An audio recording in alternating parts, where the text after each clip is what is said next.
सविता, तुम घर में बैठे बैठे क्या कर रही हो? चलो ना मेरे साथ बाजार। आज मेरा पनीर की सब्जी खाने का मन कर रहा है। तो चलते हैं, ताजी सब्जियां लेकर आते हैं मंडी से और उधर से ही पनीर लेते आएंगे। आज बहू को बोलेंगे कि मटर पनीर की सब्जी बनाए। ठीक है जी, आपका मन है तो मैं चलती हूँ आपके साथ। 1 मिनट रुकिए, मैं बहू से भी पूछ लेती हूँ कि कुछ और लाना है क्या बाजार से, तो उधर से लेते आएंगे। ठीक है, पूछ लो तुम। स्नेहा बहू, स्नेहा बहू। हाँ मम्मी जी बोलिए। स्नेहा बहू, हम बाजार जा रहे थे, घर में कुछ सामान चाहिए तो नहीं? अगर चाहिए तो बता दो, हम उधर से लेते आएंगे। नहीं, हमें कुछ नहीं चाहिए। ठीक है फिर बहू, वो तुम्हारे बाबूजी को आज मटर पनीर की सब्जी खाने का मन कर रहा है, तो वही बोल रहे थे कि चलो मेरे साथ बाहर से सब्जियां लाएंगे ताजी, और पनीर भी लाएंगे। फिर बहू को बोलेंगे कि मटर पनीर की सब्जी बनाओ।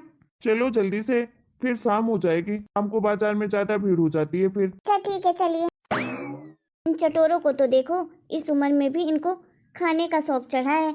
मुझे तो समझते हैं कि इस घर की नौकरानी हूँ कि इनकी हर वक्त डिमांड पूरी करती रहूँ। ये दे दो, वो दे दो, ये कर दो, वो कर दो। क्या हुआ स्नेहा तुम्हें? तुम ऐसे गुस्से में लाल क्यों हो? किसी ने तुम्हें कुछ कहा है क्या? देखो राहुल, बहुत हो गया है। मैं तुम्हारे माँ बाप की ना सेवा कर करके ना थक चुकी हूँ। अब मुझसे नहीं हो पाएगा ये सब। अरे यार, शादी के पहले मैं कैसी थी और शादी के बाद कैसी हो गई हूँ। मेरी जिंदगी तो नौकरानी से भी बदतर हो गई है। शादी के पहले अपने मायके में जैसे चाहूँ वैसे रहती थी, कोई रोक टोक करने वाला नहीं था, ना ही कोई कुछ बोलने वाला था। लेकिन शादी के बाद, यहाँ आने के बाद भाई ऐसा लग रहा है जैसे मेरी जिंदगी मेरी रही नहीं। शादी के पहले जहाँ जाना हो वहाँ जाती थी घूमने के लिए, जो पहनना हो वो पहनती थी, जो खाना हो वो खाती थी। लेकिन शादी के बाद ऐसे लग रहा है जैसे किसी पिंजरे में बंद हो गई हूँ। अरे तुम्हारे माँ बाप के कारण मैं तो खुली सांस नहीं ले पाती हूँ। इस घर में मेरा दम घुटने लगा है। अपने हिसाब से जी भी नहीं पा रही हूँ इस घर में। ना तो कपड़े पहन पा रही हूँ, ना तो खा पी पा रही हूँ। जब देखो तुम्हारे माँ बाप की सेवा ही करती रहती हूँ। मैं तो तंग आ चुकी हूँ। अपने लिए तो मुझे टाइम ही नहीं मिलता है, हर वक्त काम में ही बिजी रहती हूँ। अरे हद हो गई यार, मैं अपने मनपसंद के कपड़े तक नहीं पहन पा रही हूँ इस घर में। खाना घूमना तो छोड़ो, बस जीने के लिए खा रही हूँ। और अगर घर से बाहर निकलती हूँ तो सिर्फ काम के लिए, कभी भी घूमने फिरने के हिसाब से नहीं निकल पाती हूँ इस घर से। देखिए जी, मैं साफ साफ आपको बोल देती हूँ कि अब मैं नहीं बर्दाश्त कर सकती आपके माँ बाप को। मैं उनके साथ अब नहीं रह सकती हूँ इस घर में। अरे यार, हद हो गई है किसी चीज की। मुझे नौकरानी समझ लिए हैं तुम्हारे माँ बाप तो। इनको तो सुबह 5 बजते नहीं कि इन्हें सबसे पहले तो चाय चाहिए, 8 बजेंगे नहीं कि इनको नाश्ता चाहिए, 10 बजे नहीं कि इनको खाना चाहिए, फिर इनको फिर चाय चाहिए, फिर इनको कुछ स्नैक्स चाहिए, फिर रात का खाना चाहिए। अरे पूरा दिन मैं इनकी सेवा ही करती रहूं क्या? मेरी कोई अपनी जिंदगी नहीं है क्या? जब देखो तुम्हारे माँ बाप का पेट ही नहीं भरता है, पूरा दिन खाते ही रहते हैं। और खाने की डिमांड, अरे बहू आज मेरा ये खाने का मन कर रहा है, बहू मेरा वो खाने का मन कर रहा है, बहू ये कर देना, बहू वो कर देना। तंग आ चुकी हूँ मैं इन सब से। तुम बताओ, तुम मुझे इस घर में काम वाली बनाकर लेकर आए हो कि पत्नी बनाकर लाए हो? देखो मेरा अब उनके साथ रहना तो इम्पॉसिबल है। अब मैं नहीं एडजस्ट कर सकती उनके साथ भाई। एक घर में तो नहीं रह पाऊंगी। इससे अच्छा है कि तुम ना इनको कहीं भेज दो। पर मैं कहाँ भेज दूँ? जहाँ भेजना है वहाँ भेज दो। इनके गांव में ही भेज दो, अपने गांव में रहेंगे। यहाँ लाने की क्या जरूरत थी इनको? अरे तुम्हें तो पता है ना, गांव की जमीन तो इन्होंने बेच दी थी। हमने ये जो घर लिया है ना, उन्हीं के पैसों से तो लिया था। गांव वाले घर को बेचने की वजह से जो पैसे मिले थे, वही पैसे हमने इस घर मकान में लगा दिए। अब हमारा गांव में कुछ भी नहीं है। फिर मैं नहीं जानती, जहाँ रखना है वहाँ रखो अपने माँ बाप को, लेकिन इस घर में मत रखना, क्योंकि मैं अब उनके साथ तो नहीं रह सकती हूँ इस घर में। अरे यार स्नेहा, तुमने तो सच में मुझे परेशान करके रख दिया है। अरे मैं कहाँ भेजूंगा उनको? ये रोज रोज का इस घर का नाटक हो गया है। मेरा भी जीना मुश्किल हो गया है। अरे अभी तुम पापा मम्मी बाजार गए हैं ना, तो अभी आएंगे वहां से वापस, तो मैं उनसे बैठकर बात करता हूँ। देखो तुम चिंता मत करो, मैं कोई ना कोई सोल्यूशन निकाल लूंगा। समझाऊंगा मम्मी पापा को। क्या समझाएंगे आप? और मुझे चिंता क्यों नहीं होगी? अरे जीना मुश्किल तो मेरा हो रहा है ना, आपको क्या है? आप तो अपने हिसाब से जी रहे हैं। और क्या समझाओगे आप उनसे बैठकर? हाँ, इतने सालों से तो समझा नहीं पाए, अभी बता रहे हैं कि बैठकर हम बात करेंगे, हम समझाएंगे मम्मी पापा को। देखो समझने की जरूरत आपको है, उनको नहीं। वो तो इस जन्म में अब नहीं समझने वाले हैं। देखो अगर आज आप उनसे बात करोगे ना, तो साफ साफ उन्हें बोल देना कि इस घर में उनकी कोई जगह नहीं है। वो ना अपना रहने का ठिकाना कहीं ढूंढ ले दूसरी जगह। अब हम उन्हें नहीं झेल सकते हैं और उन्हें अपने पास भी नहीं रख सकते हैं। अरे यार, हमारी भी कोई जिंदगी है, उनको समझ नहीं आता क्या? हमें भी तो चैन से रहने दे, हम भी तो अपनी जिंदगी एंजॉय करें। अरे भाई तुम शांत तो हो जाओ, मैं बात करूंगा ना उनसे। ठीक है, जो तुम कह रही हो मैं वही बोल दूंगा उन्हें। तुम इतना गुस्सा मत करो जानू, तुम ऐसे परेशान होती हो तो मुझे बिल्कुल अच्छा नहीं लगता है। देखो जानू, मैं तुम्हें परेशान होते हुए बिल्कुल नहीं देख सकता हूँ। तुम्हारी खुशी के लिए तो मैं कुछ भी कर सकता हूँ। मुझ पर भरोसा तो रखो तुम। हाँ बेबी, जानती हूँ तुम मुझसे बहुत प्यार करते हो, लेकिन प्लीज़ मेरी हालत भी तो समझो। अब मैं तुम्हारे माँ बाप को नहीं बर्दाश्त कर सकती हूँ। मेरा इस घर में अब जीना मुश्किल हो रहा है। उन लोग को इस घर से निकाल दो, भेज दो कहीं दूसरी जगह रहने लगे। मैं अब उनकी सेवा नहीं कर सकती हूँ। हाँ हाँ जानू, मैं समझ सकता हूँ। तुम परेशान मत हो, तुम जैसा सोच रही हो मैं वैसा ही करूँगा। तुम्हें इस हालत में मैं बिल्कुल नहीं देख सकता हूँ। क्या हुआ, तुम रुक क्यों गए यहाँ पर? देखिए जी, अब मुझसे बिल्कुल नहीं चला जा रहा है। मेरी सांस ऊपर नीचे हो रही है। आज आपने बहुत मुझे बाजार में घुमा दिया है। अरे मैं तो थक गई। इतना क्यों चलाते हैं आप मुझे? इतना तो मैं कभी नहीं चलती हूँ। थकान हो जाती है, घुटनों में दर्द होता है मेरे। अरे भाई, तुम घर से बाहर नहीं निकलती हो, इसीलिए तो तुम्हें मैं साथ में बाजार लेकर आया हूँ। थोड़ा चलोगी फिरोगी तभी तो हाथ पैर काम करेंगे। इस बुढ़ापे में तो जितना हो सके उतना चलना फिरना चाहिए, तभी तंदुरुस्त रहती है बॉडी। अच्छा, थोड़ी देर यहाँ पर बैठ जाओ, अभी टैक्सी वाला आएगा तो हम टैक्सी से घर चलते हैं। ठीक है जी, क्योंकि अब तो मेरी एक कदम भी चलने की हिम्मत नहीं है। अब तो ऐसा लग रहा है एक कदम आगे रखूं तो गिर जाऊंगी। हाँ हाँ, तुम लगता है अभी से बिल्कुल बुद्धि हो गई हो। तुम तो इतना जल्दी थक जाती हो, 1 किलोमीटर मुश्किल से चला होगा तुमने। आए थे टैक्सी से, जा भी टैक्सी से रहे हैं, फिर भी तुम्हें थकान हो गई। क्या करूं जी, अब बीमारियां भी तो इतनी हैं। शुगर बढ़ जाता है, इसीलिए लगता है और थकान होने लगती है मुझे। अरे कोई बात नहीं, धीरे धीरे सब ठीक हो जाएगा। चलो धीरे धीरे पैदल पैदल चलते हैं, टैक्सी रास्ते मिल जाएगी तो टैक्सी में बैठ जाएंगे। ठीक है जी, चलिए। देखो राहुल, मैं सोच रही थी कि अगर तुम मम्मी पापा के लिए अगर घर ही देखोगे ना, क्योंकि देना तो तुम्हें ही पड़ेगा, उनके पास तो फूटी कौड़ी भी नहीं है, तो उनके लिए घर ना तुम गांव में लेना। गांव में तो सस्ती ज़मीन भी मिल जाएगी, या तो 1-2 कमरे का घर भी मिल जाएगा। शहर में खरीदोगे तो एक तो महंगा भी मिलेगा, ऊपर से शहर में रहेंगे तो रोज़ हमारे माथे पड़ेंगे। गांव में कहीं लोगे तो रोज़ रोज़ की झंझट नहीं रहेगी। और एक बार अगर गांव चले गए ना तो दोबारा यहाँ लाने की गलती मत करना, नहीं तो अगर दोबारा यहाँ लाओगे ना फिर से हमारे माथे पड़ जाएंगे। तुम बिल्कुल सही कह रही हो स्नेहा, अब मम्मी पापा के लिए घर तो मैं गांव में ही लूंगा। आजकल शहर में सस्ता घर मिलना तो बहुत मुश्किल है, गांव में ही मिलेगा सस्ता घर। वैसे तो मैं भी चाहता हूँ कि ये हमसे दूर ही रहें, ज़्यादा अच्छा है इनके लिए। एक काम करता हूँ, मम्मी पापा को ना मलवा गांव में दे देता हूँ घर खरीद के।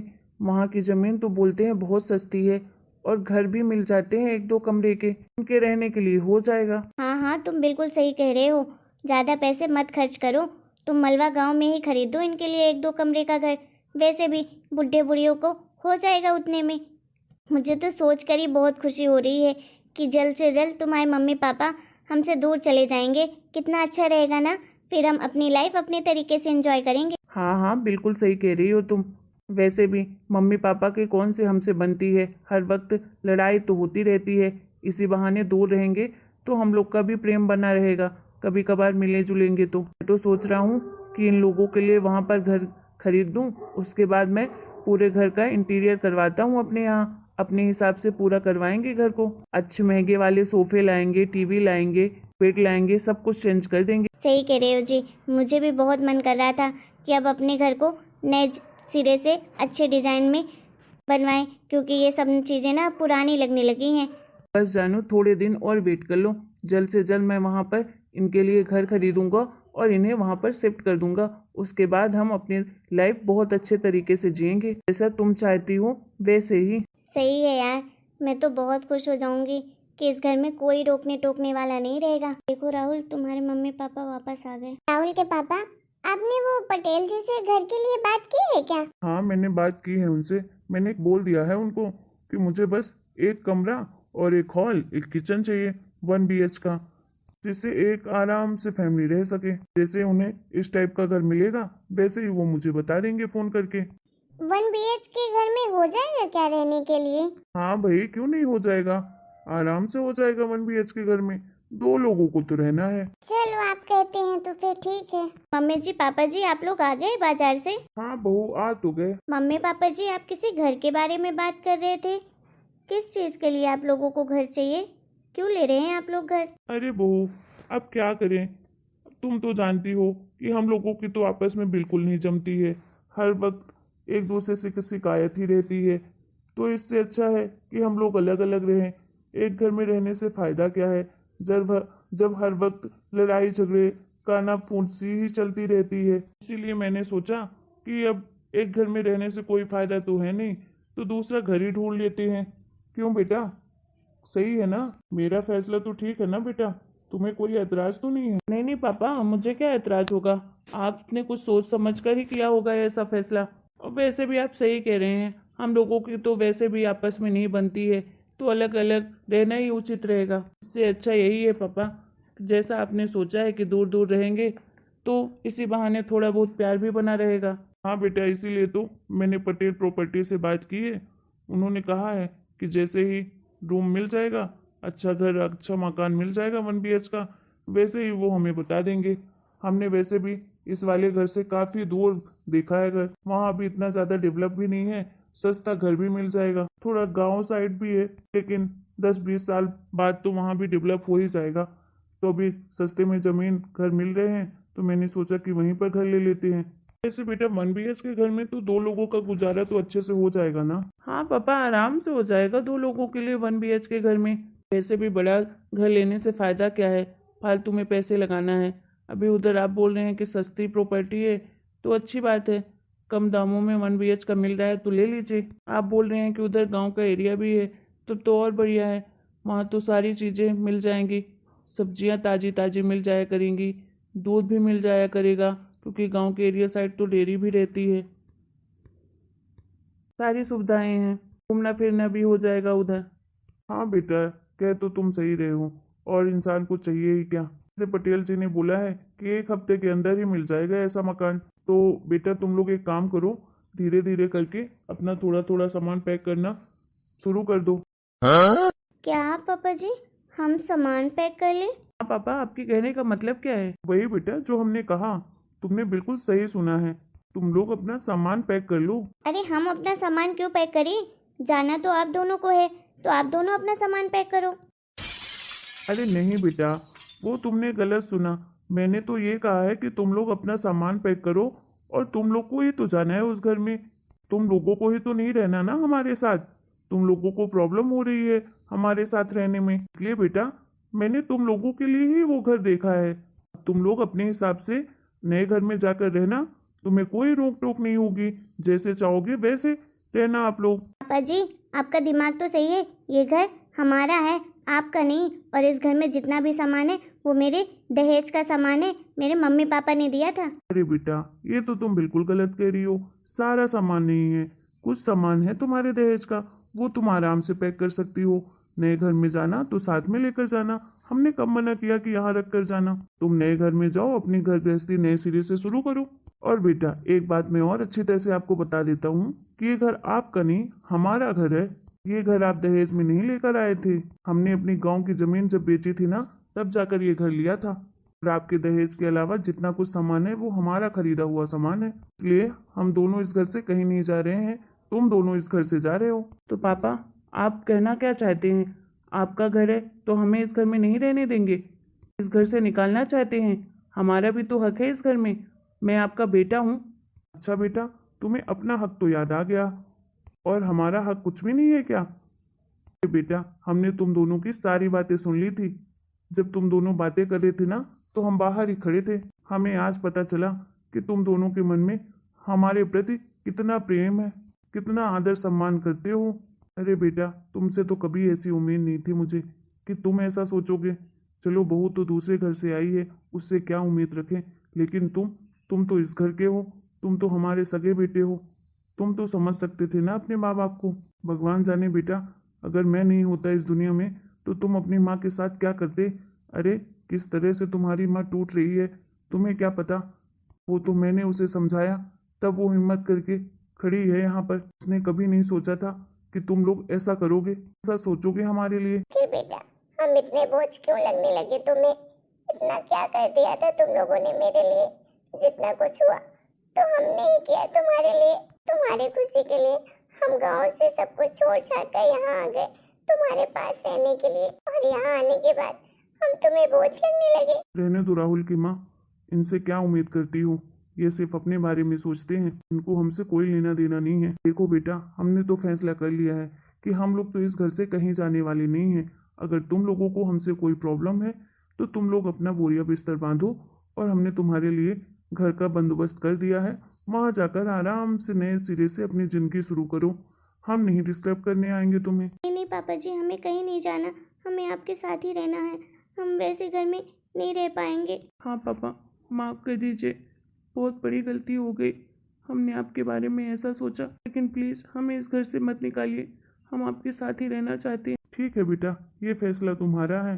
अगर तुम्हें रहना है तो बिल्कुल रह सकते हो, हमें कोई आपत्ति नहीं है। लेकिन बेटा, हम आपसे विनती करते हैं, आज के बाद आप दोनों हमारे लिए कुछ मत करिएगा।